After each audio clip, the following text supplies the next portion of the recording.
So I am here in the beautiful No Studios with my friend, Deb Andraca. It's great to be here, thank you. And you are running for a Wisconsin State Assembly. Yes. All right. So I really wanted to have this conversation with you because I do consulting work all around bringing positivity into the workplace. Because sometimes workplaces can get negative and dysfunctional. We need a lot more positivity. And when you told me that you were running for office, I thought the only place probably more negative than the workplace is politics. It can be seen that way, yes. So you have got to have some really great optimism, positivity, best practices. So I thought I should interview you because you're really probably putting them to the test in your campaign and running for office. I do my best. Fair enough? Yep. Yeah. All right, so Deb, first tell me, what is your why for even wanting to step into the arena, so to speak? So I'm running for state assembly to create a safer, smarter, healthier Wisconsin. That's the theme of our campaign. That's why I got in this in the first place. So safer means better gun laws. Smarter is support for our schools and teachers. And healthier is both better access to high quality health care and a cleaner environment. Yeah, so how did it even start to become a serious idea for you? Well, my first career out of college was in politics. That was a long time ago. When I was in college, I had an internship in the governor's office. My first job out of college, I went to Washington, D.C., and I worked for a renewable energy trade association. And while I was working there, I got a master's degree in political management, because I did think that I would be going into politics. I never actually thought that I'd be a candidate. Shortly after that, I worked on a successful congressional re-election campaign as a press secretary. But then once my husband and I relocated to Wisconsin, shortly after my first daughter was born, I decided to stay home full-time with my kids, so I left politics behind. Eventually, as my kids grew up and got a little bit more independent, I started volunteering more and more. And I started volunteering with a group called Moms Demand Action for Gun Sense. And that's where I started getting really involved in common sense gun policy and common sense gun laws. And because I had the political background, I helped them organize Advocacy Day in Madison. I trained volunteers on how to talk to their legislator. And the more I learned, the more sort of upset I was about the state of so many of these issues. And ultimately, I learned that the person who represented me, my own assembly person, didn't believe we should have background checks on all gun sales. He didn't believe we should have policy. He believes in policies that take funding away from public schools, and he doesn't believe in climate change. And he's a former weatherman, so that it really surprised me, and it just spurred me to realize that, well, I have done some of this before. I have a skill set that could be useful. And the more I realized that I couldn't change his mind on these issues, I decided that I could change his job. So that's why I'm running. I like that. So it makes sense, right? You do have some relevant background for sure, but still, I think for me, taking that step is still like a really big leap, right? So a lot of people are upset and want to see change. Very few people throw themselves in it.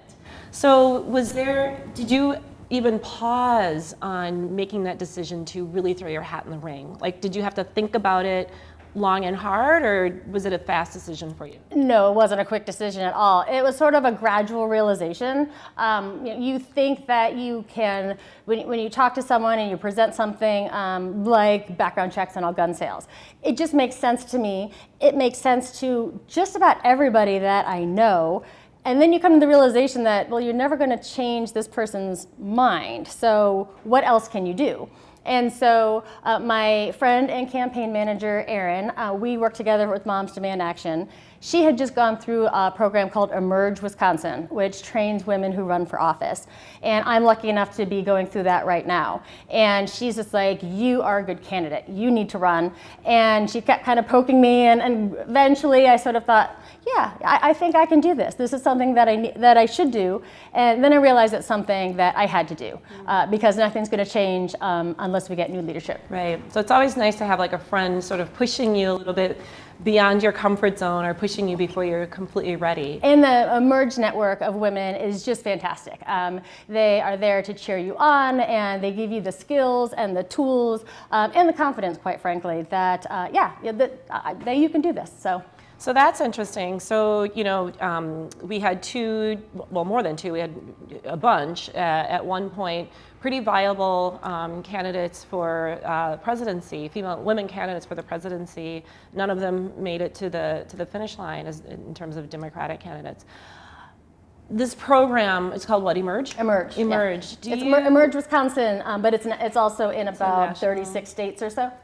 Do you feel that, I would imagine there's not the equivalent for men, is there? Well, no, that's just called running. That's just called, it's just called, Men usually don't have to think as long and hard about it, because they have more role models. That's true. You look at who has traditionally been in office, and so and I have two daughters, and so this is really important to me. Yeah. When you have role models out there, you can see yourself in that kind of a position. There are people that look like me in positions of power.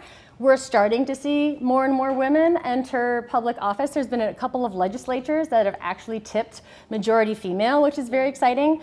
But it was really important for me too, for my daughters to be able to see that their mom can go out and run for office, and this is something that women do. This is something that girls can aspire to. Yeah, but in the program, so you'd mentioned like the confidence building. Do you feel like there's certain things that, as women stepping into politics, that maybe the program really focuses on, because it's something that we as women really need to think about or strengthen in us in order to be? Yeah, they really focus on what a lot of people, and what you called your why. Why are you running for office? What are the issues that are important to you? And for me personally, it was harder because a lot of women have many different roles, and they've done different things in different jobs. They haven't always had a linear career track. I myself, took some time off and stayed home with my kids when they were younger, and you don't always think about that as being a qualification for office. And what they show you is that all of your experiences, whether they're in the workplace or community volunteering or going back to school, all of those give you different tools that help inform who you are, and also give you the ability to connect with lots of different people. I've worked for not-for-profits. I've worked for large multinational corporations. I have done lots of volunteer work, and they're all very different, but it helps you relate to lots of different people when you have those different kinds of experiences. It's actually really similar in the corporate world. So I work with a lot of women executives, and a lot of people have very varied jobs and careers, and it's a source of maybe like feeling of less confident. Because it hasn't been really linear. And so they feel like, well, maybe I am not really prepared or qualified for this job because I haven't done anything exactly like it. So just like you said, I spent a lot of time talking about how all these different experiences really do give you a broad perspective, especially the higher up you go in leadership. It's about connecting dots, about being able to move and connect with people also. And so I think maybe we as women have to recognize that a little bit more, because like men may see a job, I've never done that before, but why can't I do that? Or there have been people who have had a similar career trajectory, and it doesn't matter what your trajectory is. It's not linear. It's the skills that you pick up along the way, and you can pick up those skills whether or not you're working from home, whether or not you're not in the workforce. It's sort of what you do in your spare time. Yeah, and not to mention being able to be nimble, flexible, change agile, and move in different environments and learn quickly is in itself, it's a really great skills to have. Anyone who's taken 2 young kids to Target right before nap time probably knows what it means to be able to change on the dime and be nimble. Yeah, that's great. Well, I'm glad to hear that. That sounds like a really amazing program. Okay, so then you're going through the program, you have your why. As you were stepping into this, what were your biggest hopes, but also the things that maybe caused you fear or worry? I guess the thing I was worried the most about would be the impact on my family. We sat down and had the family meeting and talked about what this would mean. I have been the stay-at-home mom for a very long time, and so it's been an awful lot of change in a short amount of time. But they've been great, and everyone has stepped up in their own way. My older daughter, Mia, is 17, and so she helps with the driving and getting people from point A to point B. My younger daughter, Andy, she is helping with meals and grocery shopping and prep. And my husband, Mark, fun fact, on our very first date, he made calzones from scratch, made the dough, did everything else, and then pretty much left the cooking to me for the past 21 years. But he's resurrected those skills, and so now he is in charge of family dinners. I like it. So the thing I was most worried about was probably the impact on my family. The thing I'm probably most excited about is that I'm not on the hook for dinner every night anymore. I like that. Well, it's funny. The thing you were most worried about is also the thing that is really positive about it too. You were worried about the impact of the family, but look at how the family is really pitching in new ways, supporting one another. And then, like you mentioned, the example for your daughters too. Change is hard. I mean, it doesn't matter if it's with your family or whether it's in the workplace. Getting used to different routines is very difficult. But yeah, they've been great, and I'm super proud of all of them. So, what has been maybe most surprising for you, in your journey so far? Either a skill set or a competency that you've had to develop or you're using. Just what's been surprising that you've learned about yourself? I've always been really curious as a person. I love trying new things or going new places. And I think that's partly what drove me to go back and get my teacher's license, because it's always something different every day. And the kids are different and you're always learning from them. And running for office, you get to meet so many interesting people from all around the 23rd district and all around the state. I think it's easy for us to be in our bubble. We go from home to work to the grocery store, and we start to see the same people. But when you go out and you're knocking on doors and you're talking to voters, you get to understand people's perspective that you might not have come across otherwise. And so that has been great. I really enjoy getting to know people and learning more about situations that are not similar to mine, and that we are all in the community together. All right, so now you mentioned knocking on doors. Yes. Okay, so I try to do canvassing with my own kids and knock on doors. It is so frightening. It's frightening for a lot of people. That little pause before they actually come. You're like, so what is frightening, if there is anything, for you in your journey, and how do you manage and work with your fear or any self-doubt that may come when you have to do things that maybe you might be doing for the first time that aren't comfortable for you? Well, when it comes to knocking on doors, that doesn't really bother me. I'm actually worse at talking on the phone for some reason, although it's a lost art. I don't think my teenagers actually know that their devices are phones sometimes. So that doesn't really scare me. Just trying to stay focused on what's in front of you and step by step. When I was 40, I ran my first marathon, and that I was... think I remember that. Yeah. We went together. Your knee was... I did not finish. Yeah, that's right. I peeled off when we passed my house. Oh, okay. I ran home. That's as far as I got. I did manage to cross the finish line. Yay, Deb. And your husband took us, right? That's right. To Grafton. In the dark where you're driving and driving and driving, and you're thinking, oh my God, I'm about to be running all of this. It was pretty terrifying. That's right. So that was when I was 40, and you get a plan and you just kind of focus, what are you doing that day? You start with the 5 miles, as you know, and then you go to the 8, and you just kind of focus on that. And campaigns are sort of similar. You have your campaign plan, and you know what you need to do, how many voters do you need to talk to, how many calls do you need to make. So I try to focus just day by day and making sure that we're staying on track. And then also connecting that with the larger purpose. Why are we running? To make Wisconsin safer, smarter, and healthier. And every little step that you take feeds into that bigger mission. So that's super helpful when maybe you don't want to run that extra mile, or you've got that long run on the weekend. You're like, oh, I can't do that. So I don't know what it is about milestones. So I'm turning 50 this year. So when I turned 40, I ran a marathon, and I'm turning 50 and I'm running a campaign. So I like it. They're both endurance races in a different way.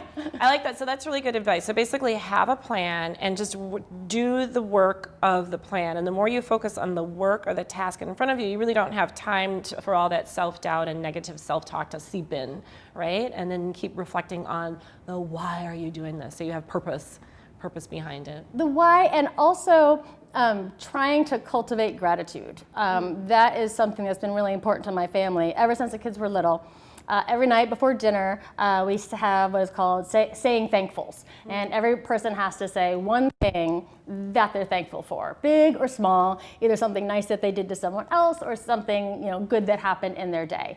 And just pausing to think about that makes you realize even if you've had the worst day in the world, you can always find that one thing. And on the campaign, what I've actually found is that writing thank you notes. We have hundreds of people who have either volunteered or donated. I got a thank you note from you, by the way. Thank you. Oh, well, good. And the nice thing about thank you notes is because they actually don't happen that often. And so when you actually do get one, you realize the thought that really went into it. Well, and it is that thought. I mean, just the act of, taking out my ultrafine Sharpie and, putting on my third grade teacher hat and using my best cursive, it forces you to reflect on this person, has confidence in you or trusted you or did something for you in some way. And when you have that feeling of, can I really do this? You have all of these people and you see the thank you notes stack up and you're like, they think I can, so I should think I can. Yeah, and probably the act of actually writing the thank you note makes you feel good too in the process, right? So it's a win-win. And I practice my cursive for when I go back to teaching third grade. But they don't even teach that in school anymore, so that's a lost art. All right, so I love it. So you incorporate all of these, I call them happy habits, right, to boost your own positivity and your optimism in a field that I think could potentially feel or get pretty nasty, right? I mean, yeah. So anything else in terms of regular habits that you try to do to always lead your campaign with a sense of optimism? Focusing on the big picture, focusing on what we're trying to do, trying to make Wisconsin safer, smarter, and healthier.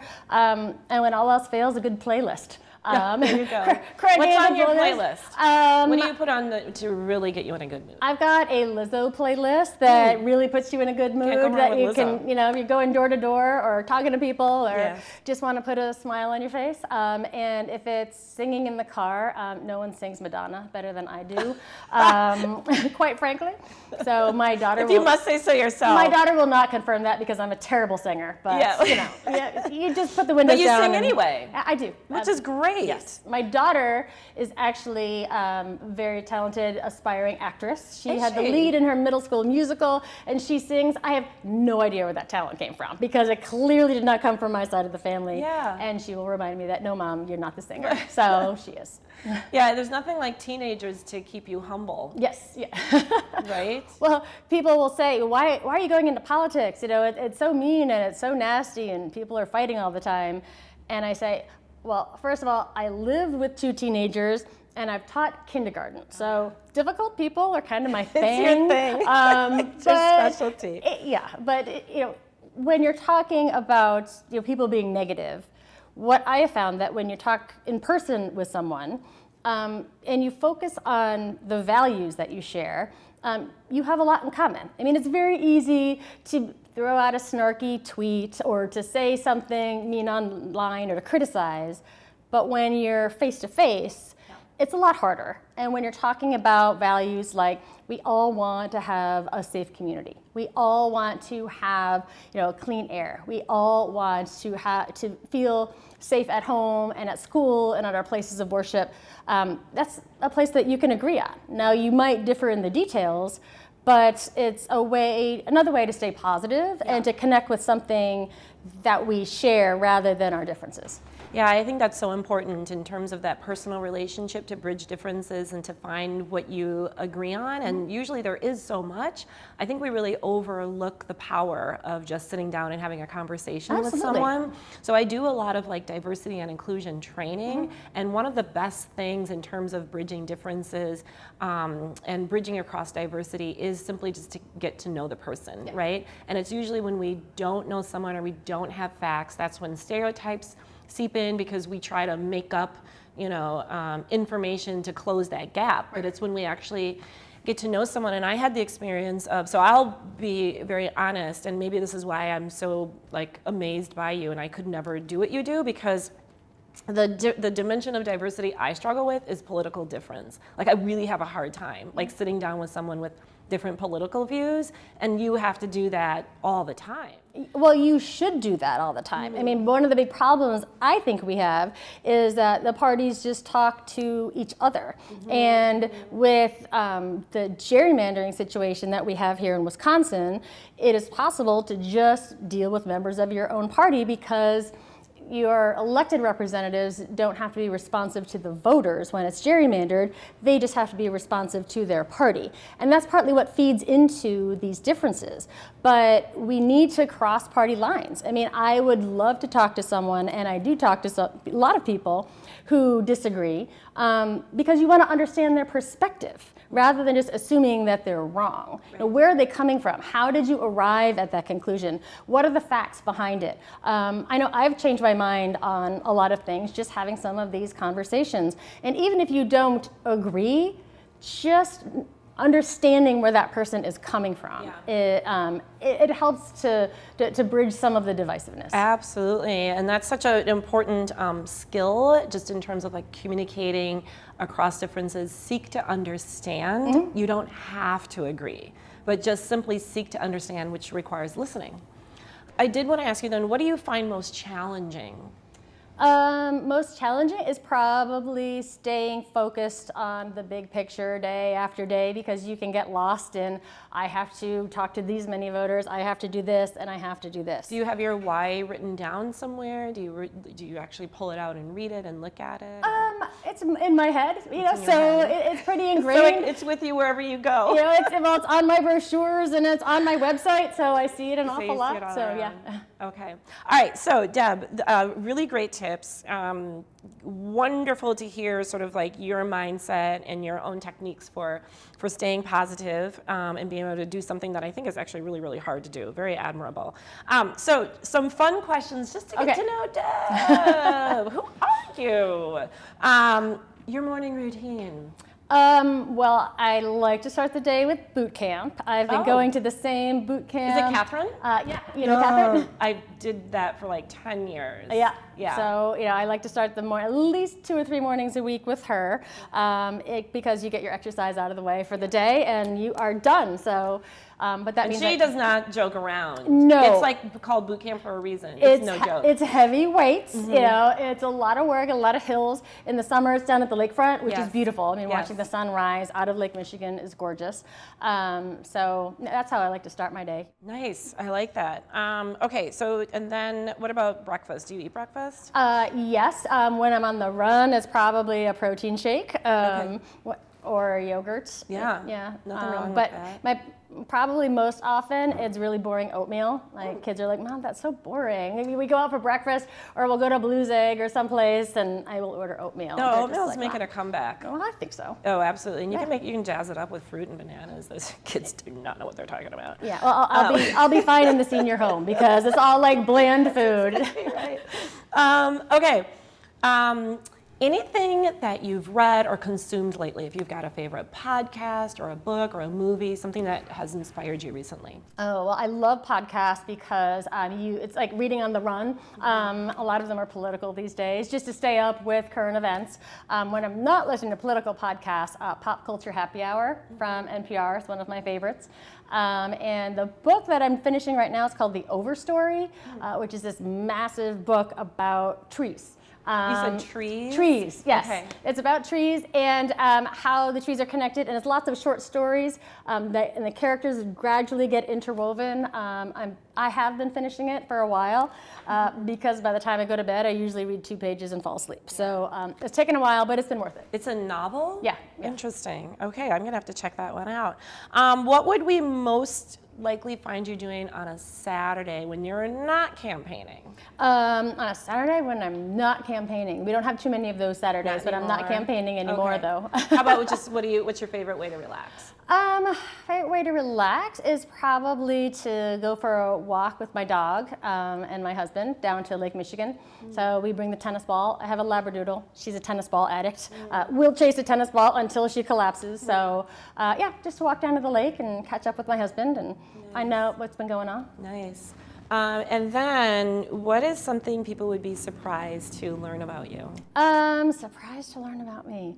I love to travel. I've been to over 30 countries. Go to as many as I can. Well, a couple of years ago, my husband has worked for Johnson Controls, now Clarios, for since we've lived in Wisconsin for 17 years now.